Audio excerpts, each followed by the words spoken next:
Ravi de vous retrouver. Bonsoir à tous. Nous terminons cette année plutôt avec une thématique pédiatrique. Nous sommes en plein hiver et l'hiver, vous le savez, est souvent ponctué d'infections qui touchent les enfants mais aussi les nourrissons. Depuis quelques semaines déjà, les spécialistes de la petite enfance ont constaté une intense épidémie de bronchiolite chez les enfants, notamment les nourrissons de moins de 2 ans.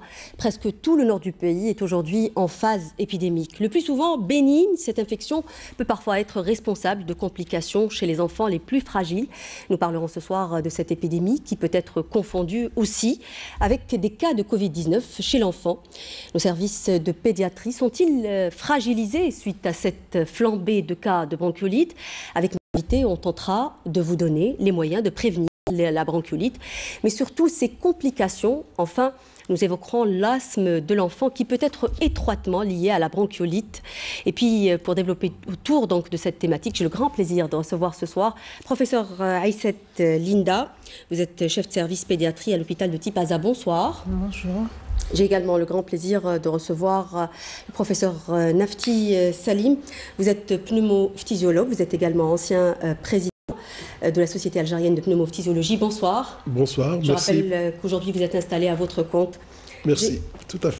Oui, et j'ai également le plaisir de recevoir professeur Drali Wardia. Vous êtes chef d'unité au service pédiatrie à l'hôpital Nafissa Hamoud, ex-Parnay. Bonsoir. Bonsoir, merci pour l'invitation. C'est moi qui vous remercie. Et j'ai également le grand plaisir de recevoir monsieur Saadawi Rachid. Vous êtes président de l'Association algérienne de solidarité aux maladies respiratoires. Bonsoir. Bonsoir et merci pour l'invitation. Bonsoir à tous. Je le disais donc en préambule, nous terminons cette année en s'intéressant à nos enfants et cette épidémie de bronchiolite qui touche nos hôpitaux en ce moment. Nous sommes clairement devant une épidémie depuis quelques semaines déjà. Elle est arrivée cette année précocement, me diriez-vous, professeur Aïsset. Elle touche les plus jeunes, elle rajeunit. Elle est plus virulente que l'année dernière. L'année où le virus n'avait pratiquement pas circulé.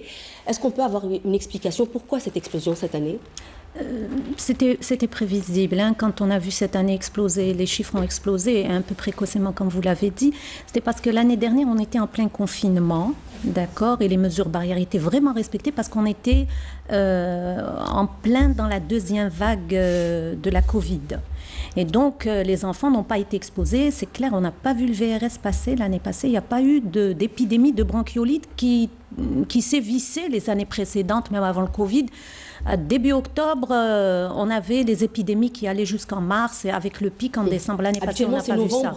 De novembre jusqu'à mars. Cette année, ça va fin octobre, début novembre, et ça va jusqu'en mars, début mars, avec un pic en décembre. La mi-décembre, c'est toujours le pic. Annuellement, on connaît ça. On est en plein pic. C'est-à-dire que cette année, ça a un peu changé. Ça a commencé un peu précocement. Et comme on parlait on dit précocement, ça veut dire quand? Ça veut dire que ça a commencé un peu en octobre, voire fin septembre. Cette année, on a commencé à avoir des cas de bronchiolite. Et d'ailleurs, on suspectait la Covid, c'est clair. Mais voilà, c'est arrivé comme ça cette année. Actuellement, il y a un peu moins... Les cas sont moindres au niveau de tous les hôpitaux. Ça commence à se calmer. Voilà, à se calmer. Bon, on s'attend... On est en train de se dire, bon, il y a une accalmie, mais on ne sait pas comment que ça va évoluer. Mais voilà, c'est parce que l'année passée, ça n'a pas... le VRS n'a pas circulé. Cette année, il circule parce qu'il y a de confinement. C'est en septembre que le confinement a été levé et que vu que l'année passée, il n'y en a pas eu, cette année, il y en a. Et on dit que c'est bien parce qu'on sent que c'est le SARS-CoV-2 qui perd de sa virulence, vu qu'il y a les autres virus qui émergent. On l'a dit aussi pour le virus de la grippe. De la grippe, voilà, tous les virus réémergent. Donc le SARS-CoV-2 est en train de perdre de sa virulence. Oui. Voilà. Professeur Nafti, alors il y en a d'autres aussi qui pourraient avancer d'autres théories, qui diraient par exemple que si aujourd'hui on est face à une pandémie ou à une épidémie plutôt de bronchiolite qui explose avec autant de virulence, c'est aussi parce que nos enfants ont été surprotégés peut-être pendant la période de la Covid et aujourd'hui ils seraient fragilisés. Qu'est-ce que vous en pensez? Oui, effectivement, c'est une hypothèse tout à fait valable. Le confinement, les mesures barrières sont là justement pour éviter toute propagation de maladies contagieuses. Le virus influenza ou bien le SARS-CoV-2 sont des virus qui se comportent de la même manière. Alors les mesures barrières empêche cette contamination massive. Mais dès que la moindre défaillance dans ces mesures ne sont pas appliquées, eh ben ça flambe de partout. Et c'est ce qui s'est passé cette année. Alors que l'année dernière, on était vraiment tranquille et puis on était émerveillés de ne pas voir la grippe. Il y a même eu des théories disant que c'est peut-être que quand on fait la Covid, le virus ne vient pas, etc. Il y a une compétition entre les différents virus. C'est vrai qu'il y a une compétition, mais cette année, on voit que nos enfants sont plus fragiles devant le SARS-CoV-2 que devant l'influenza. Mais les autres virus respiratoires sont toujours là et contaminent de manière très importante nos enfants.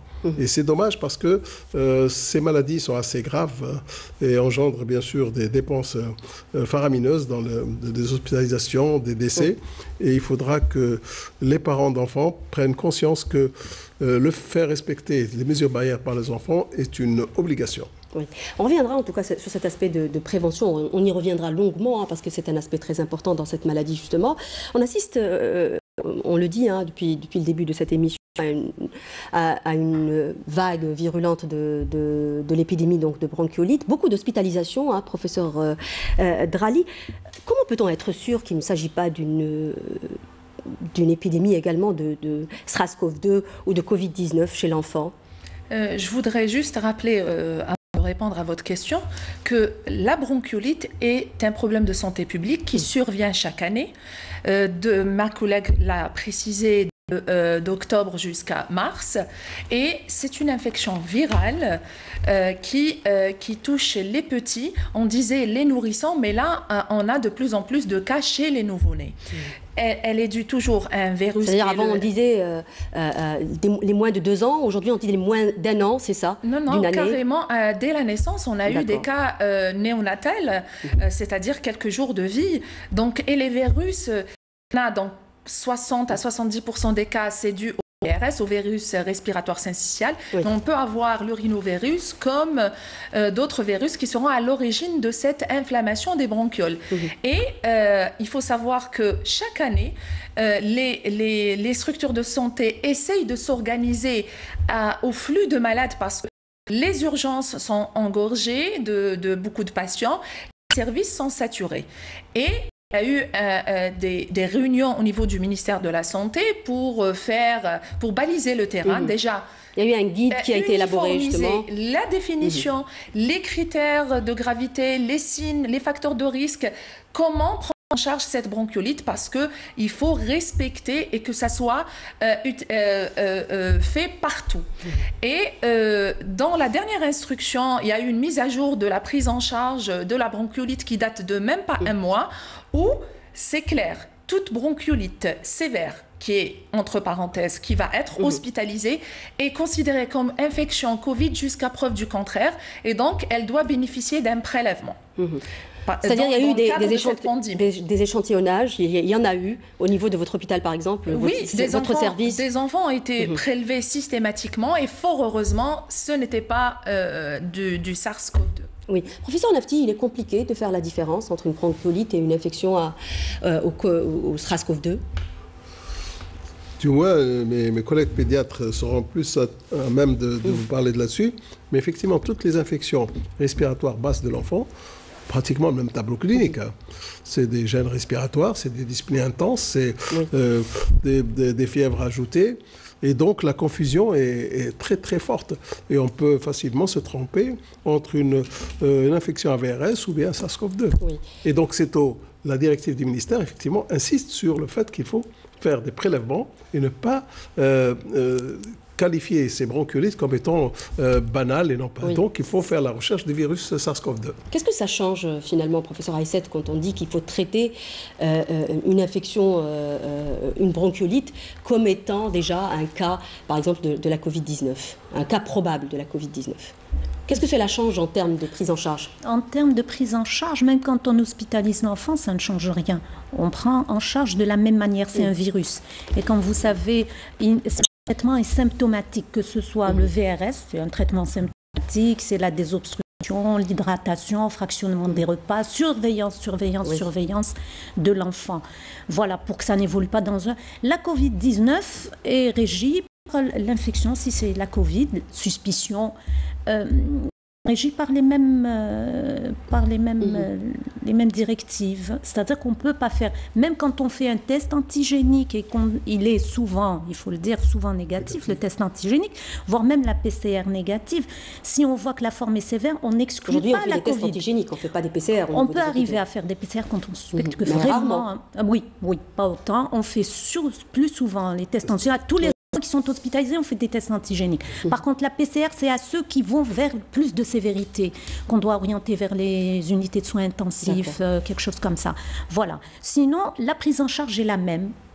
Voilà, est la même. On évite la nébulisation, c'est-à-dire là, ce qu'on appelle communément les aérosols, parce que là, ça va ou alors on les fait dans des endroits un moyen de contagion en fait. C'est-à-dire diffusion du virus. On dit actuellement, avec la Covid-19, il faut éviter les nébulisations ou les faire dans un circuit assez clos pour les enfants qui nécessitent vraiment. Et encore, les nébulisations, on ne les fait pas. On ne les fait pas, elles ne sont pas à faire dans la bronchiolite, mais je peux vous dire que, bon, maintenant, dans les hôpitaux, on prêche... c'est-à-dire que... C'est un peu systématique, hein, pendant longtemps, c'est presque systématique. Et maintenant, non, on lutte contre ça. C'est pour ça qu'il y a des directives pour dire aux gens, non, ça ne doit pas être fait, ça ne doit pas être fait.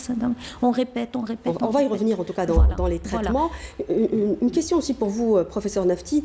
Est-ce que vous pensez que dans le contexte actuel, cette épidémie de bronchiolite peut fragiliser nos hôpitaux? Aujourd'hui, on a les moyens.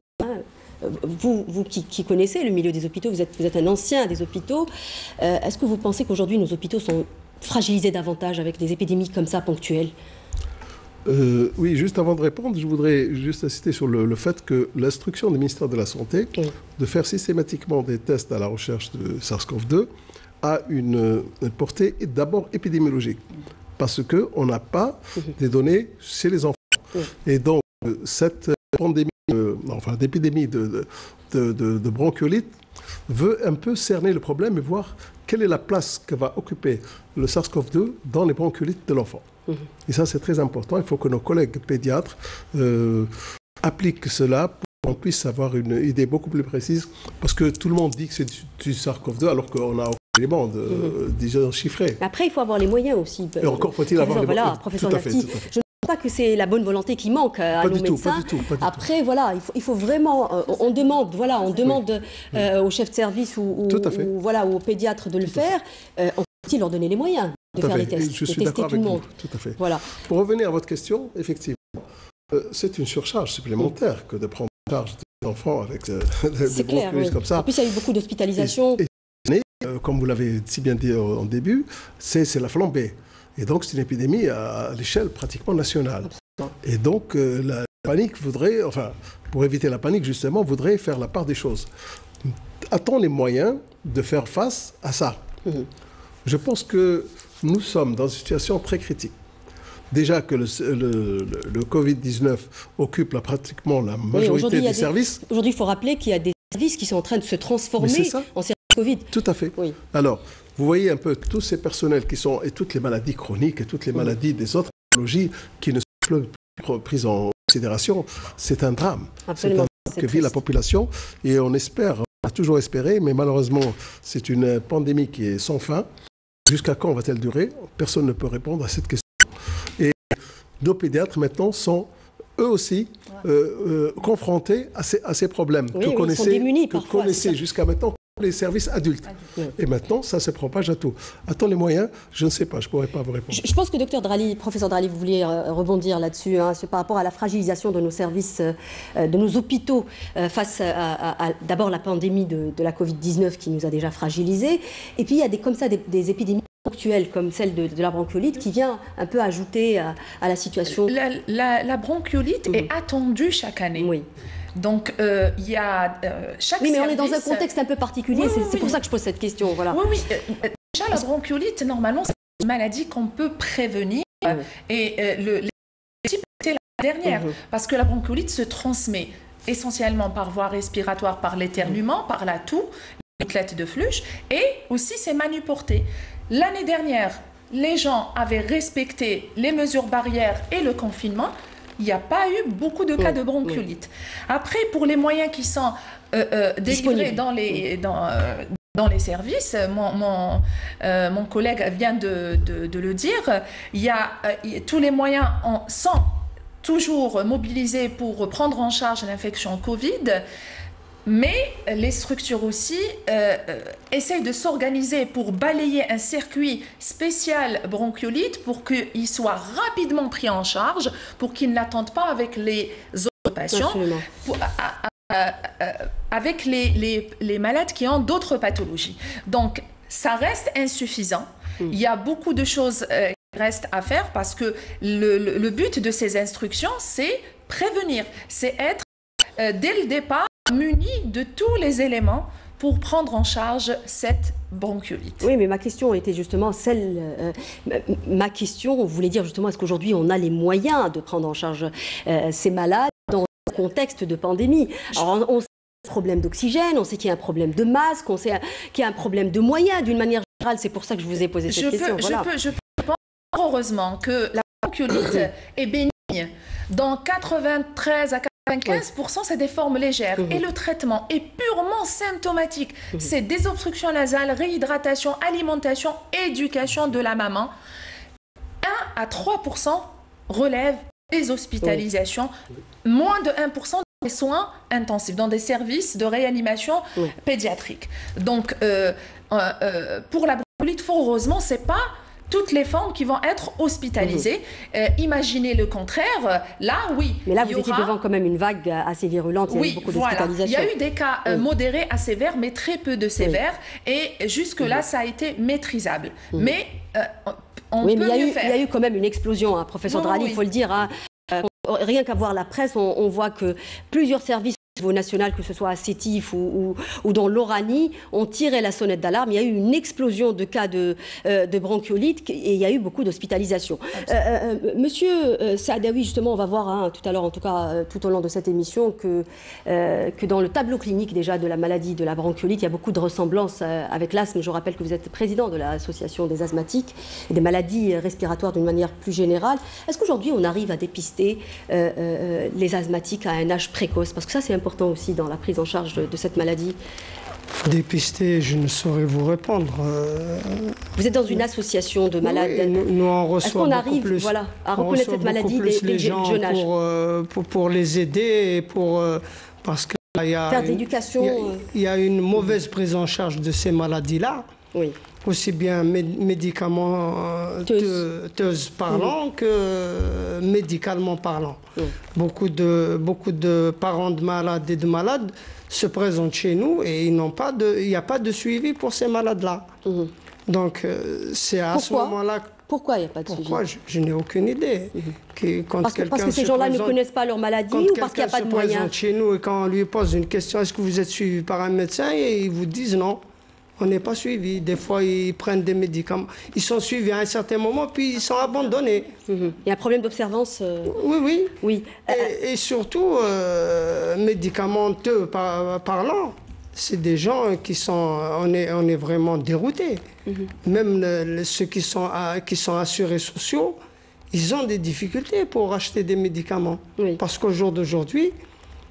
même ceux qui sont pris même ceux qui ont une prise en charge à 100%, ils payent des dividendes. Alors ceux qui ne sont pas pris en charge à 100%, c'est maintenant du 30-40%. Oui, on va revenir sur ce point, puisqu'on parle de Covid. Comment la Covid-19 a-t-elle impacté la situation des asthmatiques? Est-ce que vous avez vu beaucoup de personnes, par exemple, qui ont souffert de cette maladie? Comment a-t-elle impacté la prise en charge, justement, Elle les a beaucoup impactés parce qu'ils ne trouvent plus de structure pour les prendre en charge. Avec le corona, surtout quand on a passé les périodes là, comme les pics au mois de juin et au mois de juillet, et les médecins ne vous répondent même pas.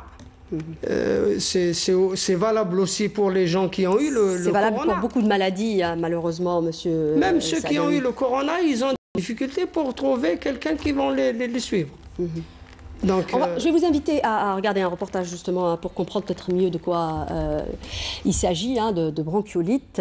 C'est un reportage signé Malika Mlel, regardez. Même si elle reste généralement bénigne, la bronchiolite, une maladie hivernale connue chez les enfants en bas âge, moins de 2 ans généralement, est en passe de devenir un véritable problème de santé publique dans notre pays. Et ce depuis quelques années en raison du grand nombre d'enfants atteints en cette période de l'année. Comment ça se manifeste? Ça se manifeste par une infection des voies respiratoires hautes, avec donc un écoulement nasal, peut-être une obstruction nasale, une petite gêne respiratoire, un peu de fièvre parfois, et puis le médecin, quand il ausculte l'enfant, il va trouver des sifflements au niveau du thorax, c'est des sifflements des deux côtés, et puis parfois chez l'enfant de moins de 6 mois, on peut trouver des râles crépitants, ça crépite au niveau du thorax au lieu de râles sibilants. Selon les spécialistes de la santé, la maladie a touché cette année beaucoup plus les nourrissons âgés de 1 à 2 mois. Et face à l'augmentation du nombre de cas de bronchiolite chaque année, l'existence de facteurs favorisant la survenue de cette maladie sont multiples.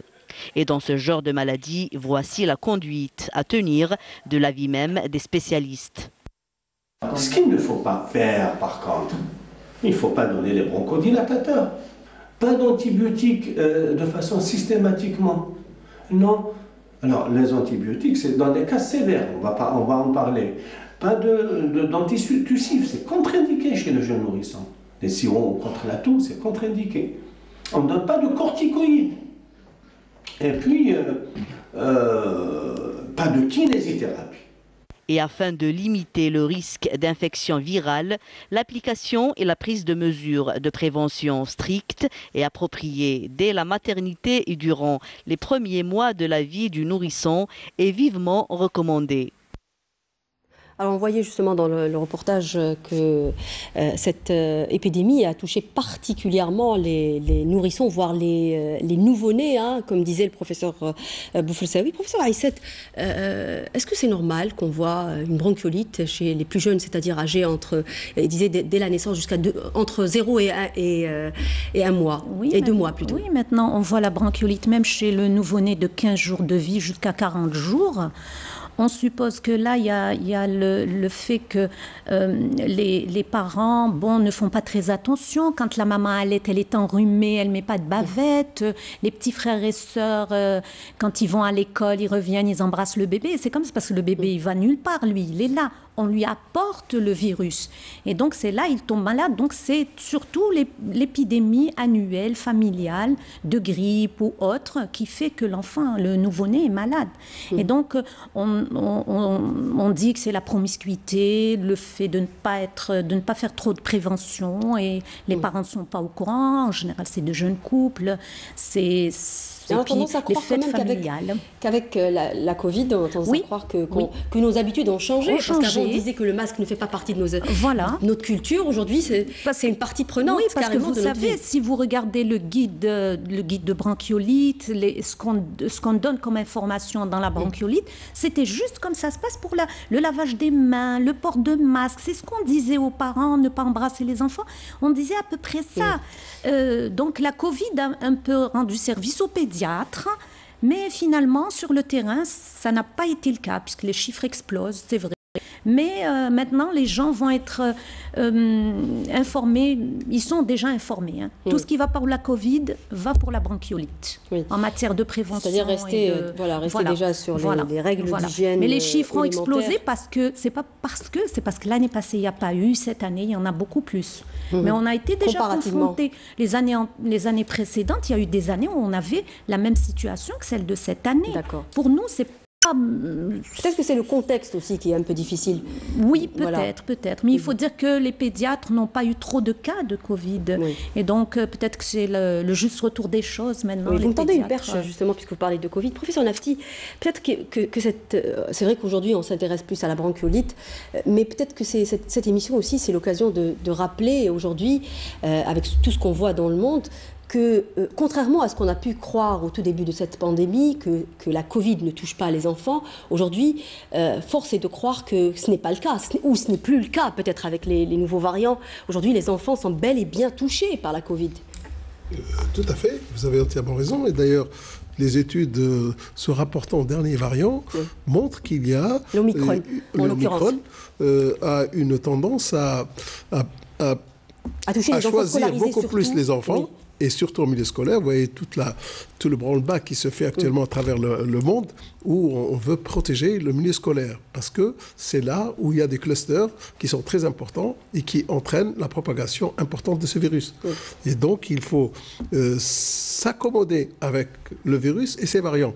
Parce qu'il va nous surprendre encore beaucoup plus que cette fois-ci. Et vous allez voir, ça va se propager à tous les sexes et à tous les âges. Et ça va être vraiment une maladie sans fin. Nous allons apprendre à nos dépens, malheureusement, les différentes variations de ce virus. Et il est probable que si nous maintenons les mesures barrières, que si nous prenons des structures qui ne s'occupent pas uniquement des virus, et là je rebondis un peu sur votre question tout à l'heure, l'asthme actuellement connaît une flambée extraordinaire. Je suis pneumologue et je reçois pratiquement que des asthmatiques. Et bien vous savez, les structures ne reçoivent plus les malades. Les médicaments sont pris, c'est de l'automédication. Il n'y a plus de correction de traitement. Comme toute maladie chronique, il faut un suivi régulier et un traitement continu. La moindre défaillance... Ça a été biaisé malheureusement à cause de la Covid. Voilà, exactement. Et la moindre non-observance du traitement entraîne l'aggravation des cas. C'est ce qu'on est en train malheureusement de voir. Et l'appel que je fais ici, grâce à votre émission, c'est il faut que l'on prenne en charge nos malades chroniques, parce que si on comptabilise les décès et les atteintes par le Covid-19, on ne comptabilise pas tout ce qui se passe dans les autres... C'est quoi la solution, professeur Nafti? La solution, il faudra que l'on s'organise. C'est un problème d'organisation. C'est vrai qu'on fait face à une situation exceptionnelle. C'est vrai. Et on doit mobiliser tous les moyens pour ça. Mais ça ne veut pas dire qu'il faut jeter les autres, les laisser sur le bas-côté et les abandonner à leur sort. Non, il faudra que l'on s'occupe. Il y a des cancéreux, il y a des diabétiques, il y a des cardiaques, il y a des hypertendus, il y a des asthmatiques, il y a des insuffisants respiratoires. Et tous ces gens-là représentent un contingent très, très important de malades. Et il est recommandé que l'on voit un peu les choses de... C'est vrai que les moyens nous font un peu défaut à cause de la crise qui sévit, mais il faudra que l'on pense un peu... Parce qu'aujourd'hui, il faut dire que ça va dans la continuité. C'est-à-dire au départ, comme vous disiez, c'était un peu une situation d'urgence, mais aujourd'hui, puisque ça s'étale dans le temps, il faudra qu'on s'organise. Vous avez entièrement raison, professeur Nafti. Pour revenir peut-être un peu à la bronchiolite, vous en parliez déjà au tout début de l'émission, hein, professeur Drali. Qu'est-ce qu'une bronchiolite et comment la reconnaître ? Tout simplement une question pédagogique peut-être. Oui. La bronchiolite est source d'inquiétude des parents, motif de consultation fréquent, qui se voit de manière épidémique, surtout la saison automno-hivernale. C'est une infection des voies aériennes qui survient chez les tout-petits de 0 jusqu'à pratiquement 2 ans. Et elle est responsable, mon collègue le professeur Boufelsaoui l'a bien décrit, c'est une fièvre qui va s'accompagner de signes respiratoires, parfois de diminution des tétées et de l'alimentation. L'enfant peut être un peu léthargique et... Là, c'est des signes de gravité. Le patient va déjà commencer à avoir ces signes pour lesquels les parents vont consulter. Parfois, on retrouve la notion de contagion ou pas. Et quand il arrive aux urgences, rapidement, les médecins maintenant sont formés. Ils doivent tout de suite identifier les 3 cas de figure. Une bronchiolite simple, c'est un enfant qui va avoir un fébricule, une toux, à la limite une polypnée, mais sans signe de lutte respiratoire. Dès le moment que les signes de tirage sur les muscles accessoires sont présents, on devient dans la forme modérée, qui nécessite une mise en observation. Et on a la forme sévère, le cas de figure où il faut tout de suite reconnaître les facteurs de risque et les signes de gravité. Les facteurs de risque, c'est l'âge moins de 6 semaines. On y arrive, professeur Drali. On va revenir sur les profils à risque, on va revenir sur tout ça.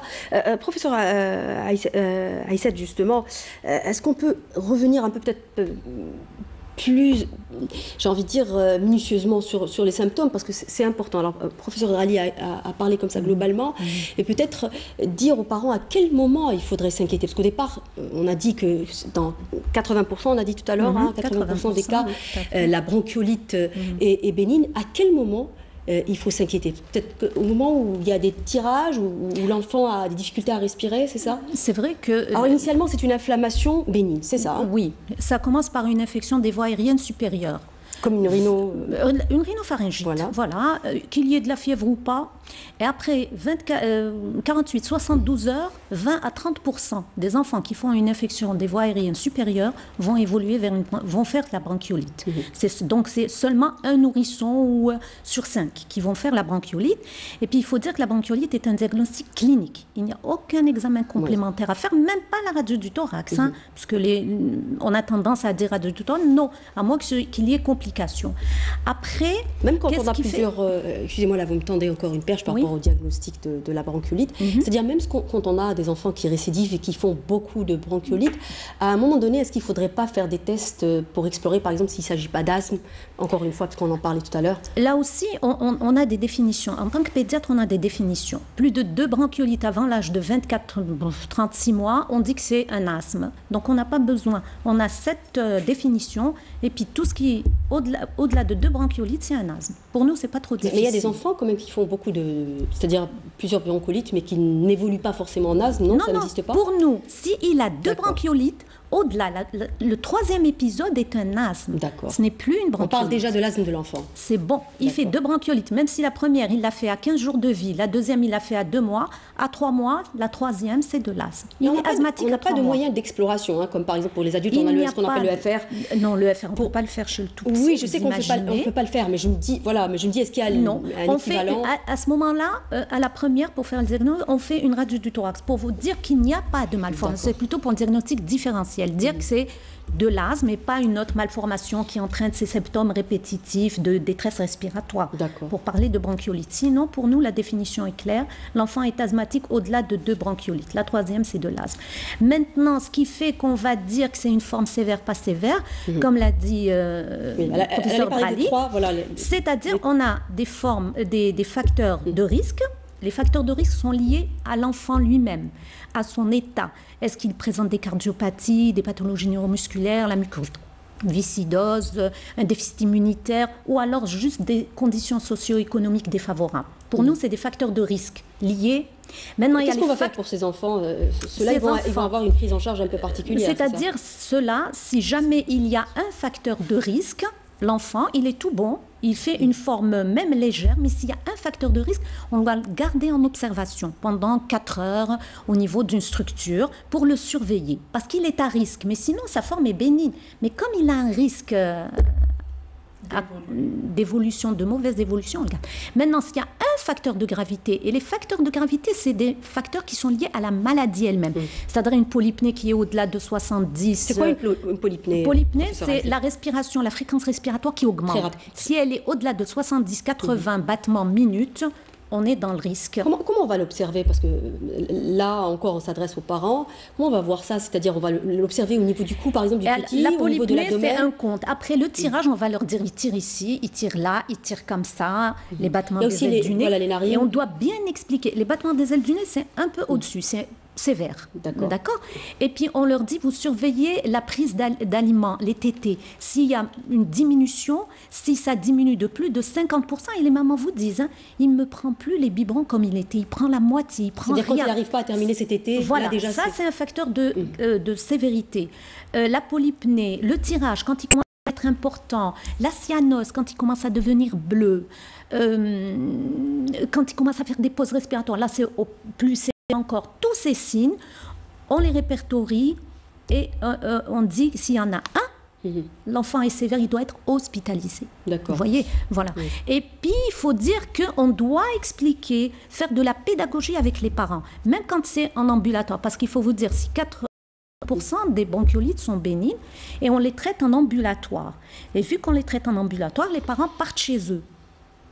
Et des fois, c'est dramatique de laisser partir un parent qui ne se sent pas à l'aise, qui ne comprend pas. On doit leur expliquer ce qu'ils ont à surveiller, comment ils surveillent, ce qu'ils ont à faire, même si on doit mettre ça sur ordonnance. Parce que finalement, l'ordonnance d'une bronchiolite est vide. Il n'y a pas de médicaments, il n'y a rien. Mais les parents se sentent mal à l'aise. Et le médecin également, parfois. Vous voyez? Mais donc, vous avez peur que ça évolue très vite, il faut le dire. Ça peut évoluer très vite. le médecin se sent un peu mal à l'aise de laisser partir ses parents qui eux-mêmes se sentent mal à l'aise. Et donc, on dit au médecin, il faut écrire même les critères à surveiller, les signes à surveiller. On les met sur ordonnance pour que les parents sachent ce qu'ils ont à faire en arrivant à la maison. Au moindre signe, ils n'ont qu'à reconsulter. Oui. Vous voyez. Professeur Drali, alors pour venir un peu sur les profils à risque, pour résumer un peu, alors c'est les enfants qui ont moins de 2 mois, moins de 4 mois. Moins de 6 semaines. Les prématurés. On reste toujours prudent, moins de 3 mois. Les prématurés, et on a limité aux prématurés moins de 35 semaines, mais ça reste toujours des prématurés. Ma collègue l'a précisé aussi, ceux qui sont porteurs de pathologies chroniques, cardiopathies congénitales, maladies respiratoires chroniques, déficit immunitaire, pathologies neuromusculaires et les conditions socio-économiques où on sait qu'il n'y aura pas une meilleure prise en charge à la maison. Il faut dire aussi que le principal traitement est la désobstruction nasopharyngée. On prend le temps à apprendre à la maman de désobstruer les voies aériennes. Le mouchage, tout simplement, pour le dire simplement. Exactement, voilà. Et donc, les parents sont, comme Mme Aïssette vient de le préciser, sont dubitatifs devant une ordonnance pratiquement vide. Ils cherchent des antibiotiques. Ce n'est nullement le traitement d'une bronchiolite.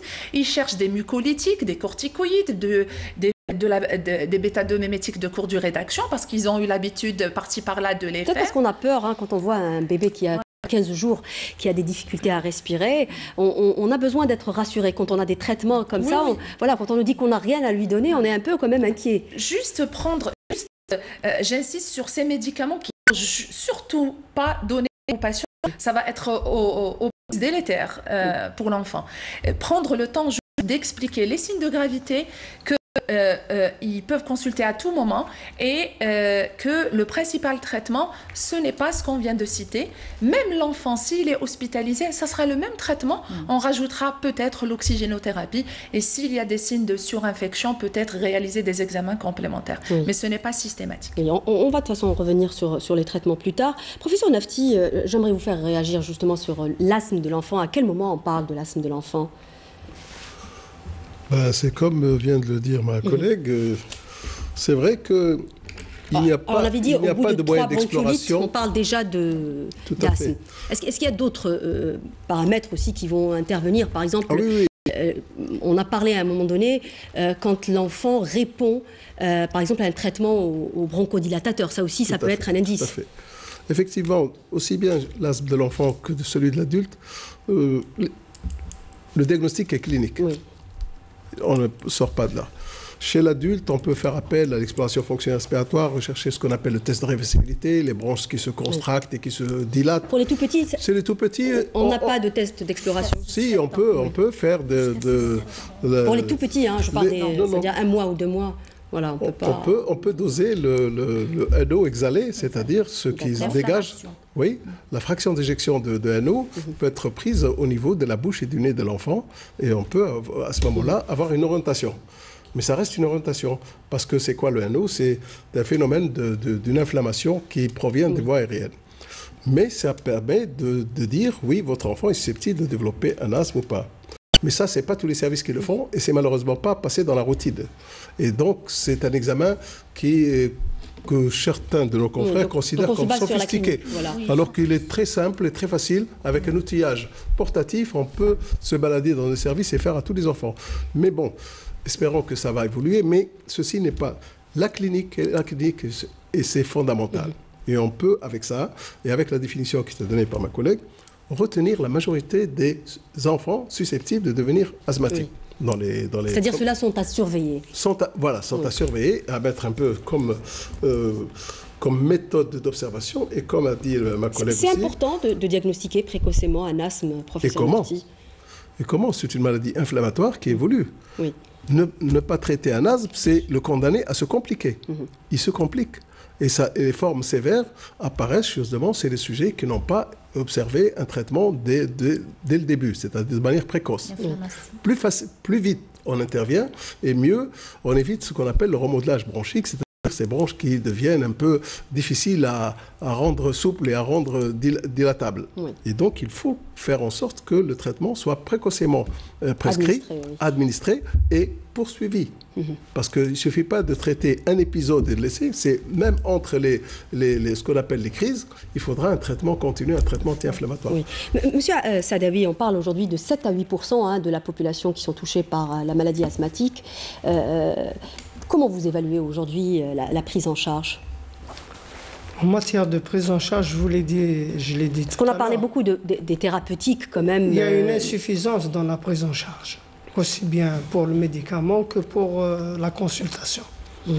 Donc, vous ne pensez pas, on a compris qu'il y avait un véritable problème de suivi qui a été exaspéré par la Covid notamment, mais est-ce que vous ne pensez pas aujourd'hui qu'il y a quand même une large palette de traitements qui permet quand même d'améliorer la vie d'un asthmatique par rapport à d'il y a quelques années? Il va falloir avoir la possibilité d'accéder à ces traitements-là. Et c'est le cas de beaucoup de gens, y compris de ceux qui sont assurés sociaux. Ils n'ont pas les moyens pour se payer. Les traitements sont chers, c'est ça ce que vous êtes en train de nous dire? Oui. Et je vous ai dit qu'en matière de prise en charge, si au départ on disait que c'est du 80%, maintenant c'est du 40%, du 35%, et même moins pour certains médicaments. Et il y en a beaucoup maintenant qui ne sont pas du tout pris en charge. Pourtant, l'asthme est considéré comme une maladie chronique, elle est reconnue comme étant une maladie chronique aujourd'hui. Mais cela n'a pas... Reconnue, mais entre parenthèses, c'est comme si ce n'est pas reconnu, parce que l'asthme est toujours à 80%. Malgré quand, depuis 2007, le ministère du Travail et de la Sécurité sociale a décrété pour l'asthme, l'hypertension et la maladie de Crohn que c'est des maladies chroniques, mais il ne les reconnaît pas à 100%. Ce qui nous gêne encore un peu plus, c'est qu'il y a des gens qui ont accès à des traitements à 100%. Et pourquoi pas les autres? Vous parlez d'autres maladies? Pas les maladies, les asthmatiques, d'accord. Il y a des asthmatiques qui ont des traitements à 100%, il y en a, et la plus grande partie, il n'y en a pas du tout. C'est à 80%, et je vous ai dit que les remboursements maintenant, ils vont jusqu'à 30%, peut-être, et même moins pour certains médicaments. Oui. Est-ce que je m'excuse d'intervenir. Bien sûr, professeur. Il ne faut pas aussi... la politique de l'État a fait en sorte que l'on reconnaisse et que l'on indemnise presque à 100% toutes les maladies chroniques. C'est un événement social qui est passé sous silence, mais dont on ne connaît pas la portée. C'est quelque chose d'incommensurable parce que des milliers de personnes, d'Algériens, bénéficient de cette aide. Simplement, on ne peut pas donner à 100% à un asthme léger, bénin, qu'à un asthme sévère. C'est-à-dire c'est pas pris de la même manière. Quand vous êtes sévère, vous êtes obligé de prendre 3 à 4 médicaments par jour de manière continue. Quand vous êtes un asthme léger, vous prenez un bronchodilatateur de temps en temps. Donc on ne peut pas mettre sur le même pied d'égalité tous les asthmatiques. C'est-à-dire il y a un classement en fait. Voilà, c'est ça. Mais il faut reconnaître qu'une politique de santé a été un effort considérable dans ce pays. Quand on compare uniquement à nos voisins, c'est la révolution. Les gens sont émerveillés devant ce qui se fait ici. Donc il faut être un peu quand même reconnaître. Il reste quand même des choses à faire, professeur Nafti. C'est vrai qu'il y a des prises en charge, mais il reste quand même beaucoup de choses à faire en termes de maladies chroniques, il faut le dire aussi. Qu'est-ce qu'on craint, professeur Aïssette, dans le domaine dans la maladie de la bronchiolite? On parlait tout à l'heure justement de désaturation. Est-ce qu'on peut mourir d'une bronchiolite? Non. C'est la morbidité qui est importante dans la bronchiolite, c'est-à-dire le nombre de consultations, ça consomme comme médicaments, comme absentéisme au travail des parents, les hospitaliers, tout le coût de la maladie et l'impact que ça a sur la famille, la société, tout ça. C'est la morbidité. La mortalité est très faible. Il y a seulement mais on peut en mourir quand même, hein? Oui, ça peut arriver. Ça va aller en soins intensifs à 2% des bébés, des 3% qui peuvent aller en unité soins intensifs, le 1% qui peuvent voyez. Donc c'est vraiment infime comme...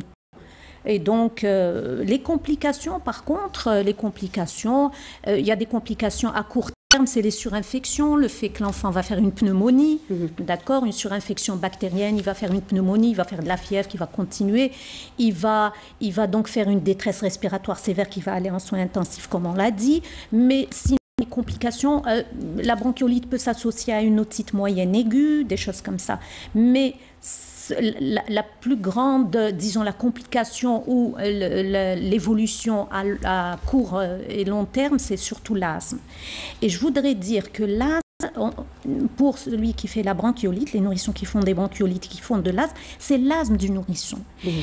C'est très important à définir. L'asthme de l'enfant est une chose et l'asthme du nourrisson, c'est un asthme qui évoluer d'une manière tout à fait différente. L'asthme du nourrisson peut bien évoluer, il peut disparaître. À l'âge scolaire, préscolaire, l'enfant n'est plus asthmatique, il est bien, il est en rémission. C'est pour ça qu'il est très important de le diagnostiquer précocement. C'est-à-dire de faire un diagnostic quand il y a lieu de le faire, pas précocement. C'est-à-dire c'est un asthme du nourrisson. On a 2 bronchiolites, quand on est, la par exemple, troisième... des parents, excusez-moi de vous couper, mais est-ce que par exemple quand on est des parents asthmatiques ou qu'on a un terrain atopique, est-ce qu'on devrait systématiquement s'inquiéter pour nos enfants? Oui, oui. Alors là, parce que ce que j'allais dire, c'est que l'asthme du nourrisson, je disais, il va disparaître à l'âge scolaire, préscolaire. 4-6 ans, l'enfant est bien, il est en rémission, il ne va plus avoir de symptômes, disons, pour toute la vie, probablement. Mais après, quand on est soi-même, l'enfant lui-même atopique, eczéma, APLV, allergie aux protéines de lait de vache ou qui lui-même présente de l'eczéma, là, oui. Il peut garder son asthme et être donc siffleur permanent jusqu'à un certain tout le temps, voire toute la vie, Et on peut en guérir, vous venez de le dire, c'est-à-dire pour dire aux gens qu'il faut prendre en charge. C'est-à-dire en matière d'asthme, on ne parle jamais de guérison. On parle plutôt de rémission, disparition, mais ça peut réapparaître à n'importe quel moment, à la puberté, l'âge adulte, la vieillesse, la ménopause. Ça peut être réveillé par des facteurs environnementaux, les ménopauses, les pubertés, tout ça, même quand il disparaît. Vous voyez, donc on ne parle pas vraiment de guérison dans l'asthme. Mais ce qu'il y a lieu de dire, c'est-à-dire que quand les parents, comme vous dites, sont asthmatiques eux-mêmes ou eczéma ou allergie alimentaire, il faut dire que l'allergie alimentaire fait beaucoup partie des facteurs de risque de l'asthme. Et la question principale que vient de vous poser les parents quand vous leur dites « Ah voilà, c'est de l'asthme, l'enfant a un asthme », ils vous disent... On a encore du mal à accepter. On a encore du mal à accepter l'asthme de l'enfant. Tout à fait. C'est un problème quotidien. Les parents n'acceptent pas. Ils vous disent, même quand vous leur posez la question « Qu'est-ce qu'il a votre enfant ?» Il a une allergie. Ils vous disent jamais il a de l'asthme. Alors que ça reste tabou comme maladie quand même. C'est-à-dire, les parents n'arrivent pas. C'est une maladie grave. Ils connaissent les pompes. Ils n'aiment pas les pompes. La pompe bleue, la pompe blanche, l'orange. Ils connaissent tout ça, mais ils ne veulent pas. Vous voyez. Pourtant, ça a révolutionné le traitement de l'asthme. Oui, ça a révolutionné. Ça donne. Mais là, je vous dis, les parents n'aiment. Et donc, quand les parents eux-mêmes, l'allergie alimentaire est un facteur de risque important de persistance. Voilà, comme j'allais vous dire, c'est les parents vous posez la question, est-ce que mon enfant va garder son asthme ? Est-ce qu'il est asthmatique pour tout le temps? Alors nous, on a des facteurs prédictifs. De dire cet asthme va persister, cet asthme non, probablement. Et donc on a des scores, vous voyez, et donc tout ça se fait dans on peut leur dire au jour d'aujourd'hui, votre enfant va. Et le fait que l'enfant lui-même soit atopique et les parents eux-mêmes probablement atopiques, sont des risques de pérennisation de la maladie, vous voyez, et de persistance. Professeur Nafti, vous voulez réagir sur la question justement du fait de guérir de l'asthme ou pas lorsqu'on est... L'asthme, on ne le guérit pas, on le soigne. C'est la phrase à donner aux parents. D'accord. Est-ce que mon fils va guérir? Je dis non. Je ne vous dis pas qu'il va guérir, mais je vous dis on peut le soigner et il peut mener une vie strictement normale. Et grâce à vous, et grâce à votre prise en charge de votre enfant peut ne plus avoir de symptômes et ne plus avoir de crise. Et c'est ça qu'il faut faire entrer dans la tête des gens, parce que tous, je me mets à la place des parents. Moi-même, je suis père, et donc je vois mes enfants. Dès qu'ils étouffent, je panique. Imaginez la maman, le papa qui voit son fils de manière périodique faire des crises. Mais c'est très angoissant. Absolument. Alors on leur dit, non, c'est pas ça, mais il peut vivre normalement avec son asthme. Oui. On revient un peu sur la prévention, parce que c'est très important, on est presque à la fin de cette émission. Alors la prévention de la bronchiolite, bien entendu, on ne peut pas prévenir à l'évidence l'apparition de l'asthme, mais on peut prévenir la bronchiolite. Oui, bien sûr. La bronchiolite passe essentiellement par la prévention du traitement. Alors ce n'est pas les bronchiolites à répétition qui vont provoquer l'asthme. Il faut qu'on s'entende. Non. Il y a la bronchiolite, les nourrissons peuvent faire c'est-à-dire, dans leur vie une fois la bronchiolite. Pas une fois. Est-ce qu'on peut dire mais dès le moment que la bronchiolite fragilise les bronches, par exemple? Il y a des théories sur ça, effectivement. Dès le moment qu'il fait sa deuxième bronchiolite, s'il y a un terrain d'allergie personnelle ou familiale, là, on se dit... ça va être probablement un asthme dit viro-induit, comme ma collègue l'a bien décrit. si il n'y a pas ce profil virologique, mon collègue aussi a décrit l'asthme allergique. Et c'est cette allergie, on ne va pas guérir de son allergie. On est stabilisé par un traitement qui évitera le remodelage.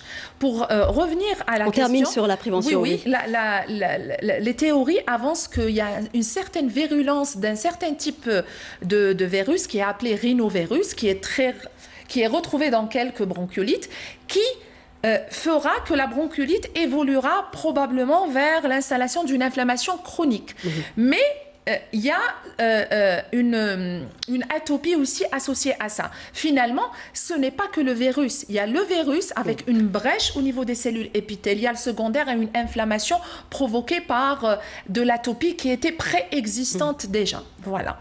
Et pour revenir au traitement de la bronchiolite, c'est la prévention, c'est mesures barrières, confinement, bien sûr, veiller à la bonne hydratation et à l'alimentation, guetter les signes de gravité pour consulter à l'hôpital. Voilà. Alors, rappelez, peut-être, professeur Aïssat, justement, rappeler aux parents qu'il est très important, on l'a dit tout à l'heure, mais c'est jamais assez, parce que généralement, c'est comme ça que les enfants sont contaminés. Rappelez aux parents la nécessité de porter un masque aussi, par exemple, lorsqu'on est enrhumé. Le tabagisme aussi peut être dangereux. Très important, c'est la fumée. La fumée, le tabac. C'est une des mesures de prévention sur laquelle on insiste, nous les pédiatres. Il n'y a pas pire que le tabac pour faire du mal aux bébés qui vont faire des bronchiolites et ultérieurement aux enfants asthmatiques. Vous voyez? Et donc, le tabac, les atmosphères bien aérées. Quand on a un enfant malade d'une bronchiolite, c'est pas pour ça qu'on va allumer les radiateurs, surchauffer l'atmosphère. Il faut garder un 19-21 degrés. Insister sur l'allaitement maternel. Il faut que les mamans allaitent leur enfant. C'est toujours une mesure de prévention vis-à-vis de beaucoup de maladies, et entre autres la bronchiolite. Donc, on insiste sur les atmosphères bien aérées, sur éviter le tabagisme, éviter la promiscuité, surveiller l'enfant, ne pas embrasser les enfants, porter un masque quand on est malade à la maison, les petits frères, la mère, la maman, le papa. Donc tout le monde doit porter un masque. Sur les traitements pharmacologiques, est-ce qu'on peut dire un mot aussi avant la fin de cette émission? Rappeler quels sont les traitements? Les traitements de la prévention. Les traitements de la prévention sont réservés. Pas la prévention, oui, bon, ça c'est les traitements. Oui. Vous voulez parler des traitements prophylactiques? Prophylactiques aux enfants à risque. Oui. Non, je parlais plus des traitements. Qu'est-ce qu'on donne aujourd'hui comme médicament pour une bronchiolite ou une bronchiolite qui se complique notamment? Qui se complique, c'est-à-dire s'il y a une surinfection, si on a une fièvre qui dure plus de 72 heures, on va chercher la pneumonie, l'otite moyenne, quelque chose comme ça, une infection. Vous voyez, une antibiothérapie. On fait une radio du thorax. Peut-être qu'on a des troubles de la ventilation, c'est-à-dire qu'un bouchon muqueux, vous savez, il y a de l'hypersécrétion, il y a de la sécrétion. Ça va boucher, ça va donc boucher des segmentaires, ça va nous donner des images des troubles de ce qu'on appelle troubles de la ventilation. Et là, auquel cas, bon, il n'y a pas de traitement, mais on fait le diagnostic. Il y a une pneumonie quand on fait une radio du thorax. Vous voyez, il y a un épanchement pleural, gazeux ou liquidien. On traite. Alors aujourd'hui, on ne fait pas de nébulisation, on fait pas de... Dans la bronchiolite, non. Dans la bronchiolite, non. Et nous, on essaie, et avec les instructions, pas de nébulisation, pas de bronchodilatateur. La kiné, c'est aux enfants à risque, ceux qui font des mucoviscidoses, des pathologies neuromusculaires, vous voyez, c'est réservé. Elle n'est plus systématique. Elle n'est plus systématique.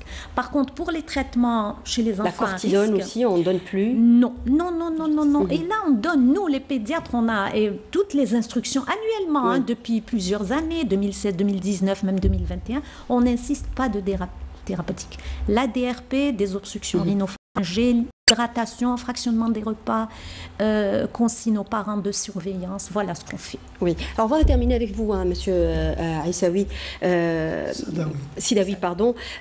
Comment vous aidez aujourd'hui? Est-ce que vous arrivez et comment vous aidez les malades atteints d'asthme? Comment on aide? D'abord, on fait de la sensibilisation. Oui. Est-ce que vous pensez aujourd'hui que les malades connaissent leur maladie?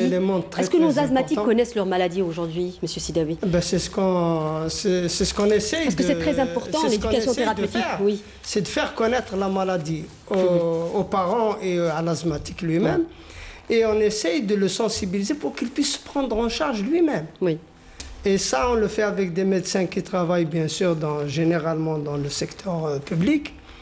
Et notamment, pas plus loin que hier et avant-hier, on avait on avait organisé une journée d'information et de sensibilisation sur l'asthme de l'adulte et de l'enfant à Ménéa. Oui. Et c'est le professeur Boufersaoui avec 2 autres médecins, Dr Benkassimi pour les adultes et Dr Itachi, qui se sont déplacés là-bas pour 2 jours, une journée pour la sensibilisation, et il y avait même des médecins généralistes qui ont assisté en guise de formation continue. On n'a pas la prétention de faire ça, mais on essaye d'aider.